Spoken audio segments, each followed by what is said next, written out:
அந்த ட்ரீட்மெண்ட்டை பண்ணியே அந்த விவசாயத்தை பண்ண வேண்டியது இருக்குது. இப்போ பாத்தீங்கன்னா தமிழ்நாட்டுல விவசாயம் வந்து ஒரு ஐசி வார்டுல தான் நடந்துட்டு இருக்குது இல்லைங்களா? ஐசி வார்டுல விவசாயம் நடந்துட்டு இருக்குது. மனிதர்களுமே நிறைய பேர் ஐசி வார்டுல தான் இருக்கிறாங்க. இப்போ மண் வளம்ங்கிறது நல்லா இருக்கும்போது ஒரு மனிதனுமே நல்ல ஒரு ஆரோக்கியம் இருக்க முடியும். அந்த விவசாயம் பண்ணக்கூடிய விவசாயமே வந்து ஒரு நல்ல ப்ரொடக்ஷன் கொடுக்கக்கூடிய ஒரு பயிரை வந்து வளர்க்க முடியும்.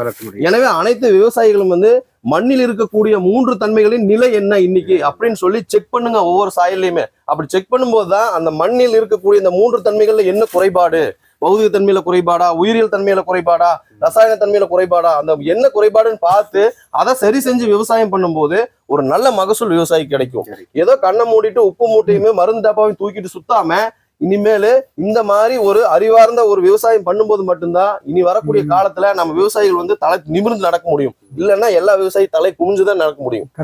எனவே அனைத்து விவசாயிகளும் உங்க தலையை குனியிறது எப்ப குனியணும்னா இந்த 3 தன்மைகளை செக் பண்றதுக்காக கொஞ்சம் குமிஞ்சு பாருங்க. கீழே மண்ணை பாருங்க, அந்த மண்ணுல என்ன இருக்குது, மண்புழு இருக்குதா, நுண்ணீர் இருக்குதா, மண் நல்லா மனம் அடிக்குதா, வேர்பகுதி எப்படி இருக்குது அப்படின்னு சொல்லி தலையை குனிஞ்சு கீழே பாருங்க.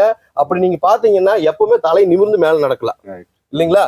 எனவே அனைத்து விவசாயிகளும் வந்து இந்த மாதிரி 3 தன்மைகளை பார்த்து விவசாயம் செய்து உங்கள் விவசாயத்தில் வந்து ஒரு நல்ல மகசூல் எடுக்க மைக்ரோபி நிறுவனம் உங்கள் விவசாயிகளுடன் எப்போதும் 100% இருக்கும் என்று நாங்கள் எல்லா விவசாயிகளுக்கும் சொல்லிக் கொள்கிறோம். நன்றி, வணக்கம். Thank you sir.